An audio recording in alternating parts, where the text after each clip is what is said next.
العلم هو النور الهادي والمفتاح لكل الخير، من يرد الله به خيرا في الدين يفقهه فيدري. نفهم بالعلم القرآن، بالعلم يزيد الإيمان، وبه يمتاز الإنسان، وبفكر عال وبيان. تنزل بالعلم الرحمات، بالعلم تنال الجنات، وبه ترتفع الدرجات، وتضاعف فيه الحسنات. العلماء يخشون الله إذ عرفوا آيات الله. الحمد لله رب العالمين والعاقبة للمتقين، والصلاة والسلام على سيد الأنبياء والمرسلين سيدنا وحبيبنا وحبيب رب العالمين محمد وعلى آله وأصحابه ومن هدى بهديه إلى يوم الدين.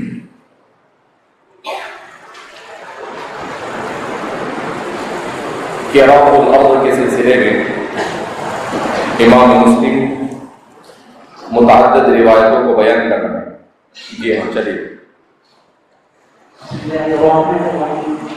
قال حدثنا ابو بكر قال حدثنا سفيان عن ابي مجاهد رضي الله عنه عن النبي صلى الله عليه وسلم عن القضاء. وبه قال حدثنا حجاج بن شاعر قال حدثنا ابي بكر بن عبد المجيد قال حدثنا سليمان بن عيان قال حدثنا سعيد بن مينا قال سمعت جابر بن عبد الله رضي الله عنه ان رسول الله صلى الله عليه وسلم قال: من كان له فرق ارض فليقطع عنها او يمنعها اخاه ولا تبيعها. فقل لسعيد: الا تبيعها يعني الكرام. قال: نعم. وبه قال حدثنا احمد بن يوسف قال حدثنا زهير قال حدثنا ابن زبير عن جابر رضي الله عنه وعن النبي قال: كنا نخاطب عن عهد رسول الله صلى الله عليه وسلم فنسلك القسط ومن كذا. فقال رسول الله صلى الله عليه وسلم: من كان له ارض فليزرعها او فليحرثها والا فليدعها. وبه قال حدثنا ابو الطاهر واحمد بن عيسى جميعا عن ابراهيم قال ابن عيسى قال حدثنا عبد الله بن وهب قال حدثني هشام بن سعد ان ابا زبير حدثه قال سمعت جابر بن عبد الله رضي الله عنه عن رسول يقول: كنا في بني رسول الله صلى الله عليه وسلم ناخذ الامر بالكل والربع بالماديات. فقال رسول الله صلى الله عليه وسلم في ذلك فقال: من كان كفره فليقطعها فليقطعها فليمنعها اخاه فليمنعها اخاه فليمسكها. وفي قال حدثنا محمد بن مهنا قال حدثنا يحيى بن محمد قال حدثنا ابو عوانة عن سليمان قال حدثنا ابو سفيان عن جابر رضي الله عنه عن النبي قال: سمعت النبي صلى الله عليه وسلم يقول: من كان له ارض فليهبها او يعريها. وفي قال حدثني حجاج بن شاعر او ليعيبها وفي قال حدثني حجاج بن شاعر قال حدثنا ابو جابر قال حدثنا عمرو بن سليم عن الاعمش بهذا الاسناد غير انه قال: فليزرعها او فليبيعها رجلا. وفي قال حدثنا هارون بن سعيد الأيلي قال حدثنا ابراهيم قال اخبرني عمرو وهو بن الحارث انه حدثه ان عبد الله بن ابي سلمه حدثه عن المعمر بن ابي عياش عن جابر بن عبد الله رضي الله عنهما وعنه اجمعين ان رسول الله صلى الله عليه وسلم نهى عن شراء الرجل. قال غير محدث نافع انه سمعت عمر رضي الله عنه يقول: كنا نقول افضل ثم رحنا ذلك حين سمع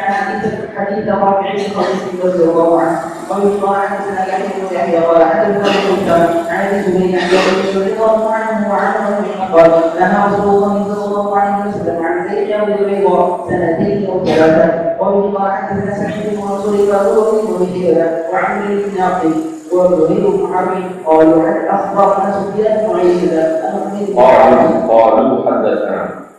قالوا حدثنا سفيان بن عيينة عن حميد بن اعرج عن سفيان بن عبد عن ابي رضي الله عنه وعنه قال: نهى رسول الله صلى الله عليه وسلم عن النبي رسول الله عن بيع السبيل. وفي روايه ابي شيبه عن بيع السبيل. وفي قال حدثنا حسن الشيباني قال اخبرنا ابو داود قال حدثنا معاويه عن يحيى بن كثير عن ابي سلمه بن عبد الرحمن عن ابي هريره رضي الله عنه وعن رسوله قال: قال رسول الله صلى الله عليه وسلم: من كانت له مختلف عنها او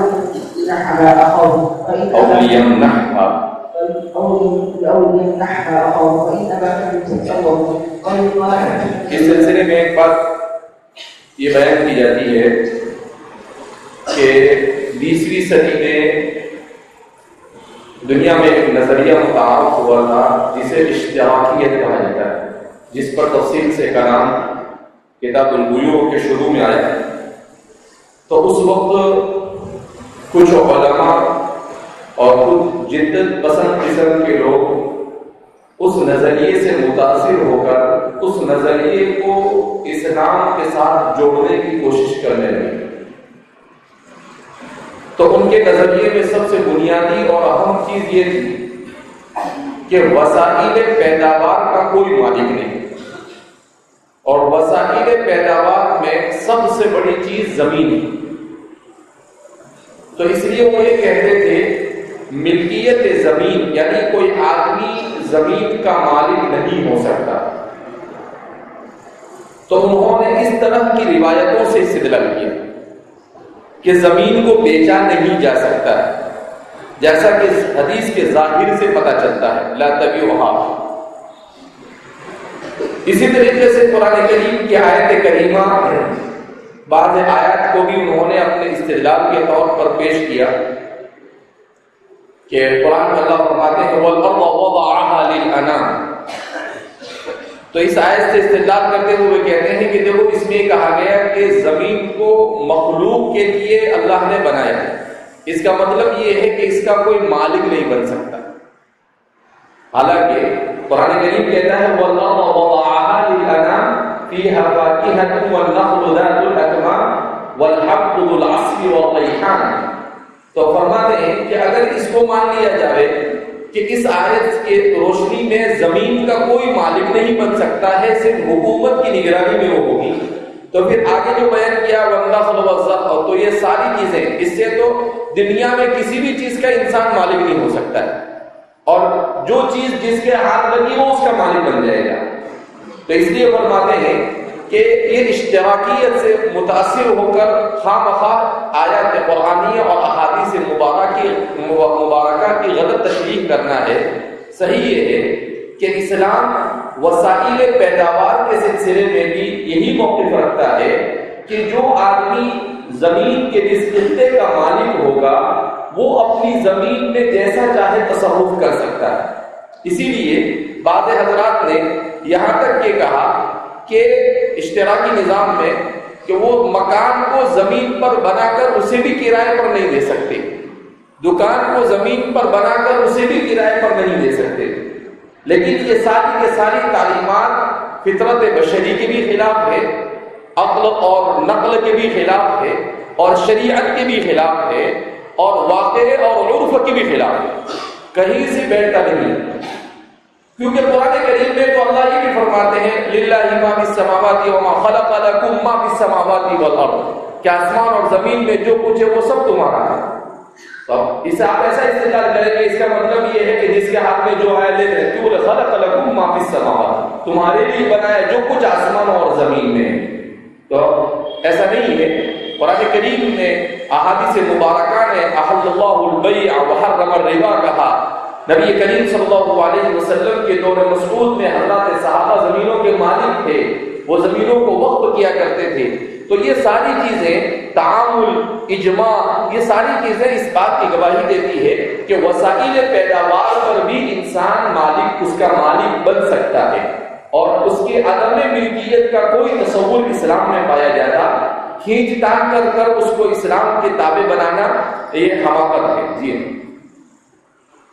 قال حدثنا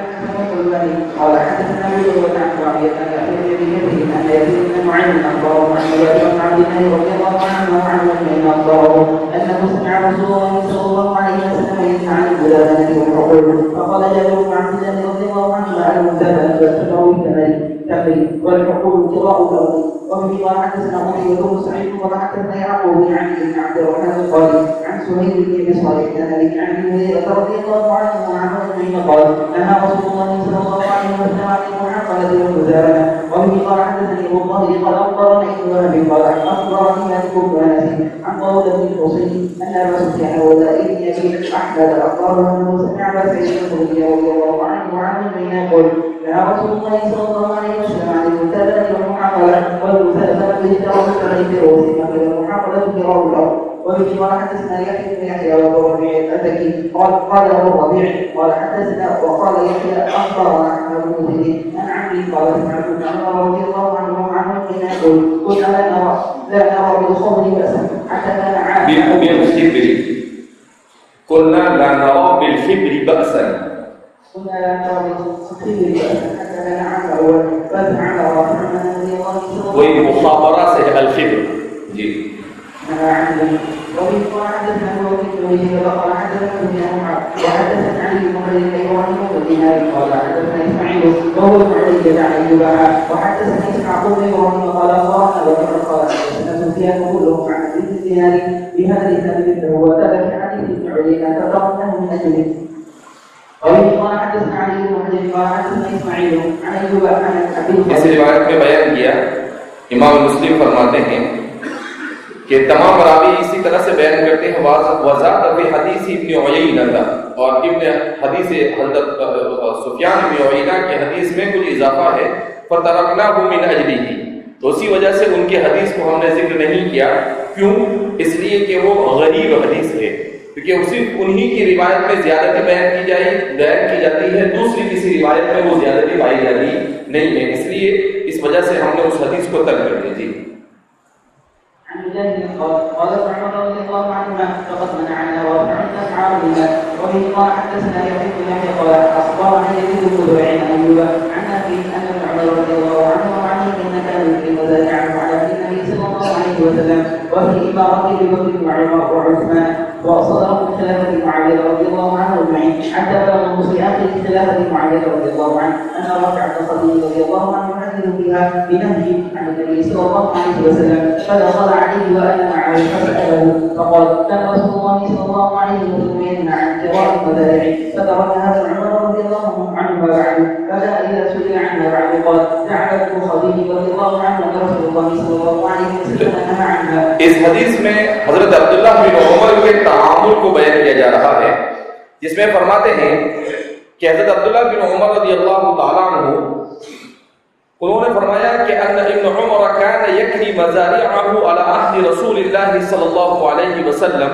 کہ آپ صلی اللہ علیہ وسلم کے زمانے میں ان کی جو زمین تھی وہ اس کو بٹائی پر دیا کرتے تھے. اس کے بعد فرماتے ہیں کہ حضرت ابو بکر کے زمانے میں بھی انہوں نے دیا, حضرت عمر رضی اللہ تعالیٰ عنہ کے دور خلافت میں, حضرت عثمان کے دور خلافت میں, حضرت امیر معاویہ کے ابتدائی دور میں. اس کے بعد فرماتے ہیں حتی بلغہ فی آخری خلافت معاویہ تک, پھر انہیں حضرت امیر معاویہ رضی اللہ تعالیٰ عنہ کے خلافت کے دور کے اواخر میں ایک روایت پہنچی ان رافع بن خدیج یحدث فیہا بالنہی عن النبی کہ حضرت رافع بن خدیج رضی اللہ تعالیٰ عنہ یہ اس سلسلے میں زمین کو کرائے پر دینے کے سلسلے میں حضور سے حدیث بیان کرتے ہیں جس میں آپ نے اس کی نہیں کی ہے. تو فرماتے ہیں کہ حضرت عبداللہ بن عمر رضی اللہ تعالیٰ عنہ فدخل علیہ, راوی کہتے ہیں کہ حضرت رافع بن خدیج کے پاس تشریف لے گئے عبداللہ بن عمر, اور راوی فرماتے وہ انا معاہ کہ میں بھی ان کے ساتھ تھا. اب حضرت عبداللہ بن عمر نے فسألہ ان سے سوال کیا حضرت رافع بن خدیج سے, فقال كان رسول اللہ ينهى عن كراء المزارع کہ آپ صلی اللہ علیہ وسلم نے کھیتوں کو کرائے پر دینے سے منع کیا. فترکها ابن عمر, تو حضرت عبداللہ بن عمر نے اسی دن سے ترک کر دیا. اسی لیے یہاں پر غلام صاحب سعدی شارح مسلم انہوں نے لکھا ہے, غلام رسول سعدی صاحب نے, کہ اس روایت سے استدلال کرتے ہوئے امام شافعی رحمہ اللہ نے, امام مالک نے, اور امام احمد بن حنبل نے, امام ابو حنیفہ نے اور امام ظفر, ان حضرات نے زمین کو بٹائی پر دینے کے سلسلے میں عدم جواز کا رجحان بیان کیا. فرماتے ہیں کہ امام صاحب کی طرف اگرچہ یہ بات منسوخ کی جاتی ہے کہ امام صاحب اس کے جواز کے قائل تھے, لیکن آگے اس کی تفصیل آ رہی ہے. صحیح یہ ہے کہ امام ابو حنیفہ فرق کرتے تھے مساقات میں اور مزارعات میں. مساقات الگ چیز ہے اور مزارعت الگ چیز ہے۔ مزارعت کے معنی آتے ہیں زمین کو اسی سے پیدا ہونے والی چیز کے سلسلے میں کہ بھائی سلس پر یا ربع پر یا نصف پر کسی کے ساتھ بٹائی پر زمین کا معاملہ کرنا، اور مساقات کہتے ہیں کسی کے پاس باغ ہو اور اس باغ کو وہ کسی کو بٹائی پر دے دے کہ اس باغ پر سال بھر محنت آپ کرو اور جب پھل آئے گا تو اس پھل میں سے سلوس یا ربع یا جو بھی طے کرے وہ میرا ہوگا وہ۔ تو فرماتے ہیں کہ امام صاحب حضرت رافع بن خدیج کی اس روایت سے یہ استدلال کرتے ہیں کہ جائز نہیں مزارعت کی تمام، لیکن حضرات صاحبین ان دونوں حضرات نے اور امام شافعی رحمہ اللہ نے، ان حضرات کا کہنا یہ ہے، امام شافعی کے یہاں پر تفصیل ہے مزارعت کے باب میں، امامین صاحبین فرماتے ہیں کہ زمین کو کرائے پر دینے کے انہوں نے اصول بیان کیے، کہا کہ اگر جو احادیث مبارکہ سے اخذ کیے ان اصول کی رعایت کرتے ہوئے اگر مزارعت کیا جائے تو جائز ہے، ورنہ مزارعت جائز نہیں۔ امامین صاحبین اور صاحب ہدایہ ابوبکر البرہیگانی رحمۃ اللہ علیہ فرماتے ہیں والفتوى على قول الصاحبین، اور فتویٰ کس پر ہے؟ صاحبین کے قول پر ہے۔ تو اسے استدلال کرتے ہوئے امام صاحب نے مزارعت کی تمام صورتوں کو ناجائز قرار دیا، اور امام ظفر بھی اس مسئلے میں امام صاحب کے ساتھ ہے، اور ائمہ ثلاثہ میں سے بھی اکثر آپ حضرات کے ساتھ ہے، اس لیے کہ اس میں تفصیل ہے کہ حضرت عبداللہ بن عمر یہ کام کرتے تھے، پھر رافع بن خدیج کے ذریعے سے پتا چلا کہ حضور نے اس سے منع کیا، تو اس لیے فرماتے ہیں کہ اس کا مطلب یہ ہے کہ بالکل جائز نہیں۔ لیکن امامین صاحبین انہوں نے چونکہ عملی طور پر یہ دونوں حضرات قاضی رہے، امام صاحب بھی قاضی تھے، امام ابو یوسف تو اول قاضی القضاة فی الاسلام، اسلامی تاریخ میں سب سے پہلے چیف جسٹس جس کو کہتے ہیں، تمام قاضیوں کا امیر اور اس کا رئیس القضاة، تو یہ امام ابو یوسف رہے، اور امام محمد کو بھی رئی میں قاضی بنایا گیا تھا۔ تو ان دونوں حضرات کو لوگوں کے معاملات کو بہت قریب سے دیکھنے کا موقع ملا، تو انہوں نے دیکھا کہ اس کے بغیر تو کام چل ہی نہیں سکتا ہے، کیونکہ زمین کے جو مالک ہیں ان میں بڑی تعداد ان لوگوں کی پائی جاتی ہے جن کو زمین میں بٹائی کا یعنی زمین میں محنت کرنے کا کوئی جذبہ نہیں، ان کو کوئی فکر نہیں ہوتی، تو وہ اٹھا کر اس کو بٹائی پر دے دیتے ہیں۔ تو اگر اس کو ناجائز قرار دیا جائے تو اس سے حرج عظیم لازم آتا ہے۔ تو اسی حد کی وجہ سے انہوں نے عرف کو دیکھ کر اور بعض احادیث میں اس کا جواز کیونکہ فراہم ہوتا ہے، ان تمام چیزوں کو سامنے رکھ کر اس کے جواز کو بیان کیا ہے، البتہ مشروط بیان کیا ہے، جن کے شرائط کو آگے مساقات اور مزارعات کے باب کے تحت میں بیان کیا جائے گا۔ جی ہاں۔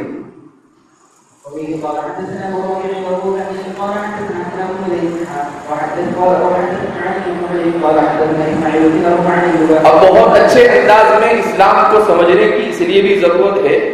کہ جیسے حالات دنیا میں تبدیل ہو رہے ہیں، ان حالات کے پیش نظر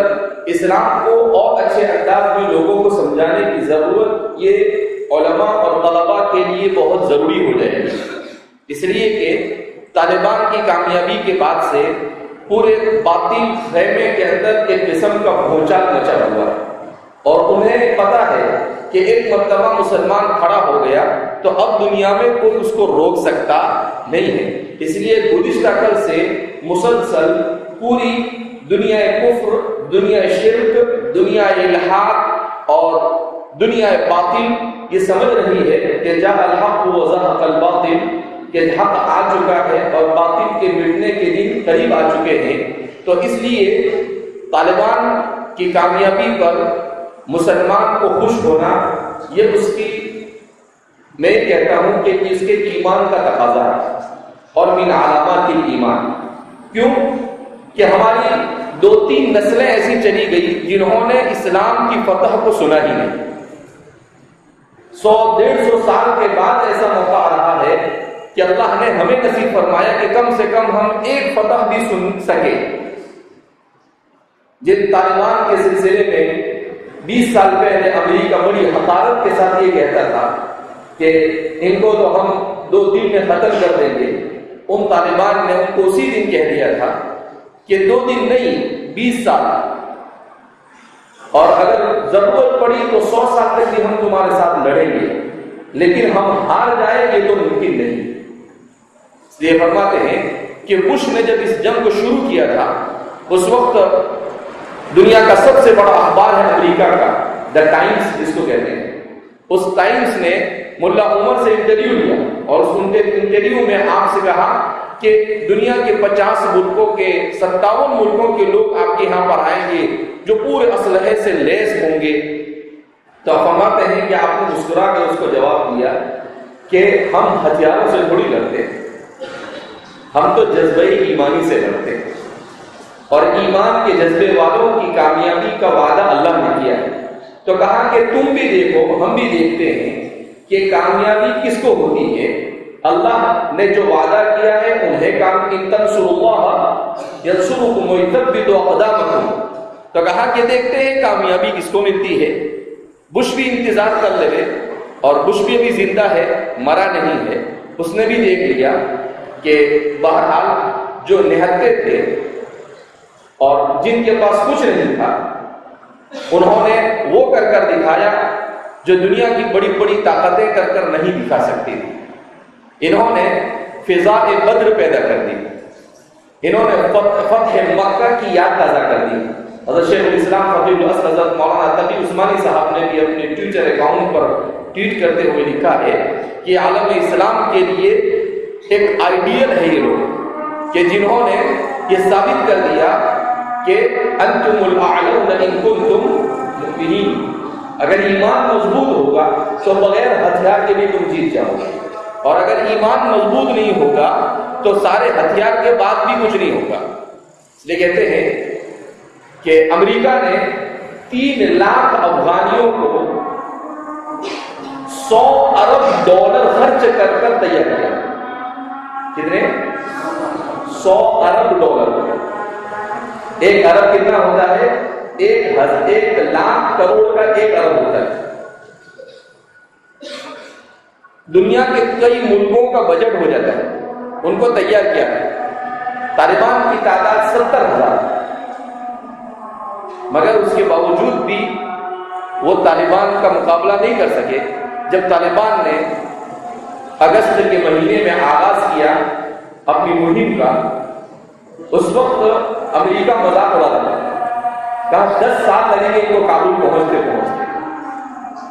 تو طالبان کے سپریم لیڈر عبد الغنی برادر نے اس وقت کہا تھا کہ 10 سال تو نہیں، لیکن 15 دن میں ہم کابل پر فتح حاصل کریں گے۔ تو فرماتے ہیں کہ انہوں نے 15 دن بھی نہیں لگائے، صرف 9 دن میں کابل پر قبضہ کیا۔ کتنے دنوں میں؟ 9۔ پورے ملک پر دنیا کی تاریخ میں اتنی تیز ترین فتح شاید کسی کو نہیں ہوئی، یہ ریکارڈ ہے طالبان کا۔ تو انہوں نے اس میں کامیابی حاصل کی، لیکن ان کی زندگی سے جو سیکھنے کی چیز ہے وہ یہی ہے کہ انہوں نے کبھی اسلام اور ایمان کے تقاضوں کے ساتھ کمپرومائز نہیں کیا، یہ ڈرے نہیں، انہوں نے اپنے ہتھیاروں پر نظر نہیں کی، انہوں نے اپنی خستہ حالی کو نہیں دیکھا۔ یہ کون ہے طالبان؟ طالبان یہ ہمارے اور آپ کی طرح اسی طریقے سے پڑھنے والے ہیں۔ ملا عمر کی اس تحریک پر ان کے تحریک طالبان کا کیسے آغاز ہوا، عربی میں ایک فاضل نے مقالہ لکھا ہے، اس میں لکھا ہے کہ سوویت یونین کے خاتمے کے بعد جب آپس میں سول وار ہو گئی، یعنی خانہ جنگی کا شکار ہوا افغانستان، تو افغانستان کے خانہ جنگی کا شکار ہونے کے بعد وہاں پر لوٹ کھسوٹ اور ڈکیتی بہت بڑھ گئی۔ تو ملا عمر ایک مدرسے میں پڑھاتے تھے، مسجد میں اپنے بچوں کو، ان کے ساتھ عبد الغنی برادر اور ایسے کچھ لوگ تھے۔ تو انہوں نے کہا کہ معاشرے میں ڈکیتی اور چوری بے امنی ہوگی، ہم سب یہاں مسلمان ہیں، کیسے چلے گا؟ تو ملا عمر رحمۃ اللہ علیہ نے اس وقت کہا کہ نہیں، اس کی اصلاح کی فکر ہمیں کرنی چاہیے۔ تو فرماتے ہیں کہ اپنے 20 طلبہ کے ساتھ انہوں نے اس اصلاحی مہم کا آغاز کیا۔ 1993 میں، اور کہا کہ جہاں جہاں پر ڈکیتی ہوتی تھی وہاں جا کر جو ڈاکو ہوتے تھے ان کو پکڑتے تھے اور کہتے تھے کہ لاسٹ وارننگ، اس کے بعد اگر آپ نے ایسی حرکت کی تو ہم سزا دیں گے۔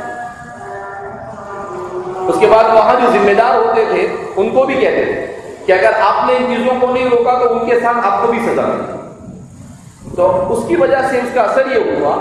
کہ اگلے 1 سال میں 10,000 طالبان ہو گئے، اس لیے کہ لوگوں نے جب دیکھا کہ امن تو انہی لوگوں کے ذریعے سے ہو رہا ہے تو لوگ ان کے ساتھ جڑنے لگے، اور ایسا کرتے کرتے 1997 میں طالبان نے پہلی امارت اسلامیہ قائم کی کابل میں، اور اس کے بعد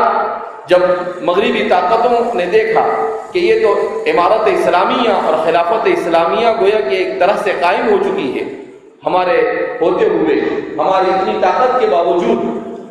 تو پھر انہوں نے ورلڈ ٹریڈ سینٹر کا واقعہ خود بنایا۔ یہ کوئی القاعدہ نے اس کو نہیں گرایا، یہ انہوں نے خود گروایا اس کے اوپر ثبوت خود بہت سارے امریکن لوگوں نے مہیا کیے ہیں جو انٹرنیٹ پر موجود ہے کہ انہوں نے خود یہ سب کچھ کیا۔ اسرائیلی 3,000 اس میں کام کرتے ہیں، اس دن وہ کوئی بھی کام پر نہیں آیا وہاں پر، تو وہ صرف اس لیے قائم کیا تھا، انہوں نے یہ واقعہ کیا تاکہ اس کو القاعدہ کے اوپر تھوپا جاوے اور القاعدہ کے ذریعے سے طالبان اور تحریک طالبان اور اسلام کو ختم کیا جاوے اور پوری دنیا میں اسلام کو ٹیررسٹ مذہب کے طور پر متعارف کروایا جائے کہ یہ داڑھی ٹوپی جو ہے یہ سب کیا ہے، دہشت گرد ہے، یہ ٹیررسٹ لوگ ہیں۔ اسی لیے اس واقعے کو انہوں نے گھڑا، اس لیے ملا عمر سے اس وقت کہا گیا کہ آپ اس کو حوالے کر دو، اسامہ بن لادن کو، ہمارے ختم ہو گئی بات۔ تو ملا عمر نے کہا کہ اگر ورلڈ ٹریڈ سینٹر پر جو حملہ ہوا ہے اس میں آپ ثبوت فراہم کر دو کہ حملہ کرنے والے کا تعلق القاعدہ سے ہے، دلائل سے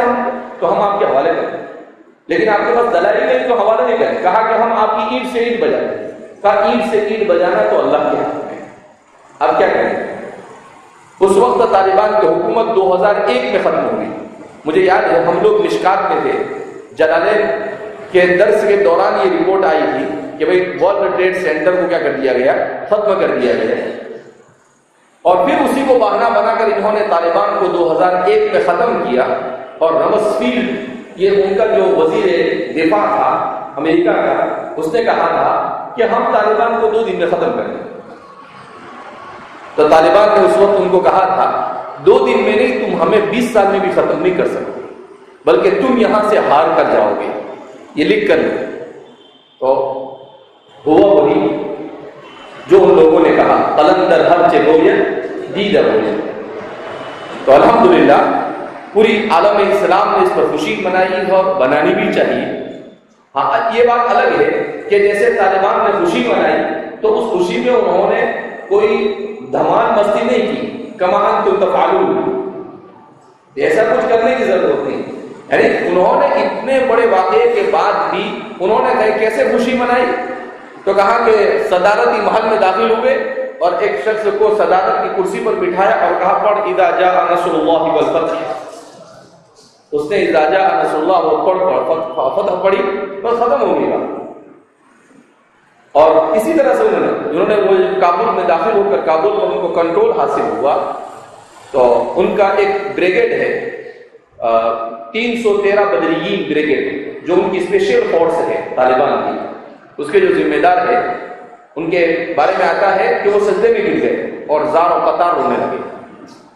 اور پھر ان سے پوچھا کہ کیوں، تو کہا کہ اللہ رب العزت نے 20 سال کے بعد، 20 سال کی جد و جہد کے بعد، جس میں 10,000 لوگ شہید ہوئے، کہا کہ یہ 10 دن میں کامیابی نہیں ملی، اس کامیابی کے پیچھے ہزاروں لوگوں کی جانیں قربان ہوئی، اس کامیابی کے پیچھے ہزاروں انسانوں کی صلاحیتیں قربان ہوئی، اور اس کامیابی کے پیچھے بہت کچھ لوگوں نے اپنا قربانیاں دی، تب جا کر یہ کامیابی کیا ہوئی ہے، حاصل ہوئی ہے۔ کہا اس کو 10 سال کی نہیں بلکہ اس کو کہا جا سکتا ہے 27 سال کی محنت کا ثمرہ۔ تو جو اچھا پھل ہوتا ہے وہ دیر سے آتا ہے، اس کے لیے صبر کرنا پڑتا ہے، اور طالبان اس صبر کے مرحلے سے گزرے، اور اللہ رب العزت نے جس آزمائش میں انہیں مبتلا کیا، اس آزمائش میں اتر کر انہوں نے بتایا تو اللہ رب العزت نے بھی انہیں کیا کیا؟ سرخرو کیا. تو اس لیے طالبان نے سب سے اچھا کام یہ کیا اس مرتبہ کہ بڑی حکمت اور مصلحت سے کام کیا. کابل میں داخل ہوئے، کسی ایک شخص کو بھی انہوں نے گولی سے مارا ہے. ابھی آج دوپہر سے اطلاع ہے کہ کابل میں امریکہ جو ہے تھوڑا سا خلفشان مچانے کی کوشش کر رہا ہے. کیوں؟ اس لیے کہ یہ چاہتے تھے کہ طالبان کابل میں داخل ہو، 25-50 لوگوں کو پھانسی پر لٹکا دے، پھر اس کے فوٹو اور تصویر بنا کر پوری دنیا کو ہم بتائیں کہ دیکھو یہ کیسے وحشی. لیکن انہوں نے ایسا کیا نہیں. طالبان نے عام موقع کا اعلان لا تثریب علیکم اليوم کہ بھائی تمہارے اوپر کوئی، حضرت یوسف کی سنت بھی زندہ کی اور نبی کریم صلی اللہ علیہ وسلم کی سنت کو زندہ کیا اور سب کو معاف کر دیا. کہا سب معاف ہے، تم سب مسلمان ہو، بس ہاں اگر کوئی سامنے چل کر آئے گا تو چھوڑا نہیں، کسی کو ہم نہیں چھیڑیں گے، لیکن جو سامنے چل کر آئے گا اس کو چھوڑیں گے نہیں. تو پورے شہر کے اوپر 60 لاکھ افراد پر مشتمل ہے وہ شہر. کابل جو چھوٹا سا شہر نہیں، 60 لاکھ افراد ہے وہاں پر. تو ایک گولی بھی وہاں پر چلی. فرماتے ہیں کہ رات میں کچھ لوگوں نے اس موقع کا فائدہ اٹھا کر طالبان کو بدنام کرنے کی لوٹ کھسوٹ کی کوشش کی، تو طالبان نے پکڑ کر ان کی اچھی سے پٹائی کی. تو اس لیے بڑی حکمت اور مصلحت سے کام کیا ان لوگوں نے. تو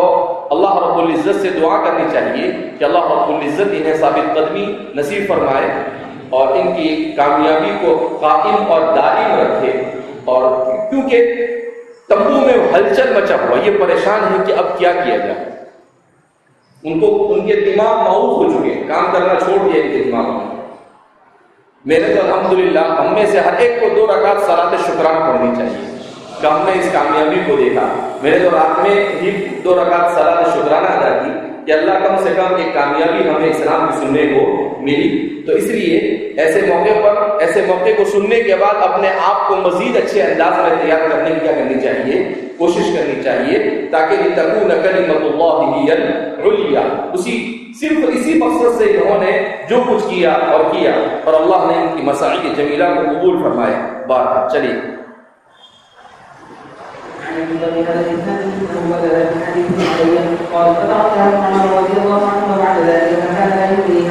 وفي قال حدثنا ابن قال حدثنا ابي قال حدثنا عبد الله عن ابي قال سمعت عمر رضي الله عنه الى رجل خليل رضي الله عنه حتى اتاه بالبلاد فقال رسول الله صلى الله عليه وسلم انا عن شراء ذلك. وفي قال حدثني ابن ابي قال قال حدثنا ابن شرعي قال حدثنا زكريا بن علي قال اخبر عبد الله عن عمرو عن سيد بن الحسن عن ابن عمر رضي الله عنه وعن اجمعين انه ترافع رضي الله عنه فذكر هذا الحديث عن النبي صلى الله عليه وسلم. وفي قال حدثنا محمد بن مسلم قال حدثنا حسين يعني بن حسن بن سيد اليساري قال حدثنا ابن علي بن النافع ان عمر رضي الله عنه رأى بين جانبه والارض قال فلقي حديثا عن رافع قال فانطلق بي معه اليه قال فذكر عن رافع والذي ذكر به ان النبي صلى الله عليه وسلم نهى عن شراء الارض قال فتركه عمر رضي الله عنه ولم يأجر. وفي قال حدثني محمد بن علي